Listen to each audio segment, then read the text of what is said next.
Seenu Ramasamy sir எனக்கு இந்த கடவுள் மாதிரி வாழ்க்கை கொடுத்தாரு அப்படின்லாம் சொல்லியிருந்தீங்க. எப்படி இருக்குது? இன்னி வரைக்கும் டச்சில் இருக்கீங்களா சார் கூட? டெய்லி பேசுவோம். டெய்லி பேசலைனாலும் ஒரு நாள் விட்டு ஒரு நாள் 3 நாளைக்கு ஒரு வாட்டி பேசுவார். எனக்கு என்னென்னா எங்கள் அண்ணா என்னை பற்றி ஒரு கவிதை எழுதியிருந்தார் ஒரு புக்கில். ஸோ அது எனக்கு ரொம்ப சந்தோஷம். அவரோட புக்கில் ஒரு கவிதையில் என்ன கவிதை ஞாபகம் இருக்கா? என்ன கவிதை ஞாபகம்? அது கிட்டத்தட்ட ஒரு 3 பக்கம் இருக்கும். ஸோ நல்ல மாசவீதியின் கலசந்துகள் சொல்லிட்டு சம்திங் ஒரு புத்தகம். பெரிய விஷயங்க. பெரிய இயக்குனர் 3 பக்கம் கவிதை. அது எனக்கு ரொம்ப சந்தோஷமாக இருக்குது. என்னென்னா என் கடவுள் வந்து எப்போவுமே என்னது மனிதர்களை கடவுளாக பார்க்குறேன். எப்போவுமே கடவுள் நம்பிக்கை இருக்குது. ஆனால் கடவுள்னா சகா மனிதர்கள் தான் கடவுள். என்னை பொறுத்த வரைக்குமே நான் அப்படி தான் எனக்கு சீனோன்னா கடவுள் எனக்கு. ஏன்னா இருட்டிலேருந்து என்னுடைய வாழ்க்கையை வெளிச்சத்துக்கு கொண்டு வந்து அந்த உலகத்துக்கு ஜீவா யாருன்னு காமிச்சார். எனக்கு ஒரு ரோடு போட்டு கொடுத்தாரு.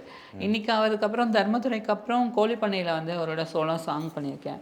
அந்த சாங் எனக்காக தான் பண்ணேன் அப்படின்னு சொல்லுவார். ரொம்ப சந்தோஷமாக இருக்கும். எனக்காக யோசிப்பார். என்ன பண்ணாலுமே நான் ஒரு ப்ராஜெக்ட் பண்ணுறேன்னா பார்த்துட்டு முதல்ல எனக்கு கமெண்ட் கொடுக்குறது அண்ணாவாக தான் இருக்கும். அந்த அளவுக்கு இன்னும் என் மேலே அக்கறை. அவர் சொல்லுவார், வந்துட்ட ஓகே, ஆனால் இன்னும் ஏதாவது நல்லபடியாக க்ரியேட் பண்ணிகிட்டே போ, எதையுமே விடாத அப்படிம்பார். சரிங்கண்ணா சரிங்கண்ணா. ஸோ என் மேலே எங்கள் அம்மா அப்பாவை விட எனக்கு அவர் தான் இஷ்டம், தெய்வம். இஷ்டம், தெய்வம், குரு. குரு குரு